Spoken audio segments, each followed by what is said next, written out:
এরপর 39 দাগের প্রশ্নটি হলো, দুটি ঘটনা এ ও বি এর সম্ভাবনা যথাক্রমে 0.25 এবং 0.50 এবং এ ও বি ঘটনা দুটি একসঙ্গে ঘটার সম্ভাবনা 0.14, তখন এ ও বি উভয় না হওয়ার সম্ভাবনা কত হবে আমাদের নির্ণয় করতে হবে। এই প্রশ্নের উত্তর করার জন্য যে যে তথ্য আমাদের প্রয়োজন সেগুলো আমরা প্রথমে জেনে নেব। এ ও বি ঘটনা দুটি একসঙ্গে ঘটার সম্ভাবনা, অর্থাৎ এও ঘটবে এবং বিও ঘটবে, সেটা আমরা কিভাবে প্রকাশ করি না, সেটাকে আমরা লিখি পি অফ এ, যেহেতু উভয় ঘটবে তাই ইন্টারসেকশন বি, এবং এ ও বি উভয় না ঘটার সম্ভাবনা, অর্থাৎ এখানে এও ঘটবে না আবার বিও ঘটবে না। এ কে না ঘটার সম্ভাবনা বা এ যদি না ঘটে তাহলে সেটাকে আমরা এ কমপ্লিমেন্ট দ্বারা প্রকাশ করি, আবার বি যদি না ঘটে সেটাকে আমরা বি কমপ্লিমেন্ট দ্বারা প্রকাশ করি।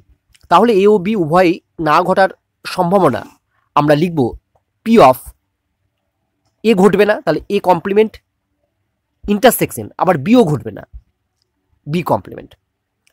এবার দেখো এখান থেকে আমরা কি লিখতে পারি, পি অফ, আমরা যদি এই উভয়ের মাথায় যে কমপ্লিমেন্টটি আছে সেটা বাইরে বার করে নিই, অর্থাৎ আমরা বলতে চাইছি বাইরে বার করা মানে এই যে ফার্স্ট ব্র্যাকেট দিলাম এর বাইরে বার করে নিলাম, সেক্ষেত্রে কি হবে, সেক্ষেত্রে এই মাঝের যে ইন্টারসেকশনটা আছে সেটা পাল্টে গিয়ে ইউনিয়ন হয়ে যাবে, অর্থাৎ আমরা লিখব P of A complement intersection B complement equal to P of A union B দিয়ে পুরোটার কমপ্লিমেন্ট। এটা ইকুয়াল টু আমরা জানি 1 minus P of A union B, অর্থাৎ কোনো রাশির থেকে যদি আমি কমপ্লিমেন্টটাকে সরাতে চাই তাহলে 1 মাইনাস কমপ্লিমেন্টটা বাদ দিয়ে আমরা লিখতে পারি। চলো এবার আমরা এই প্রশ্নের উত্তর করি। দেখো এখানে বলেছে এ এ এই ঘটনাটি ঘটার সম্ভাবনা হচ্ছে 0.25, তাহলে আমরা লিখতে পারি যে P of A equal to 0.25। আবার দেখো বলে দেওয়া আছে যে P of B equal to হচ্ছে 0.50। আবার বলা আছে দেখো এ ও বি ঘটনা দুটি একসঙ্গে ঘটার সম্ভাবনা, একসঙ্গে ঘটার সম্ভাবনা মানে হচ্ছে P of A intersection B equal to বলা আছে হচ্ছে 0.14। তাহলে আমাদের নির্ণয় করতে হবে এ ও বি উভয় না হওয়ার সম্ভাবনা। আমরা একটু আগেই জানলাম যে অতএব এ ও বি উভয় না হওয়ার সম্ভাবনা P of A complement intersection B complement equal to আমরা লিখতে পারি একে P of A union B দিয়ে তার পুরোটার কমপ্লিমেন্ট।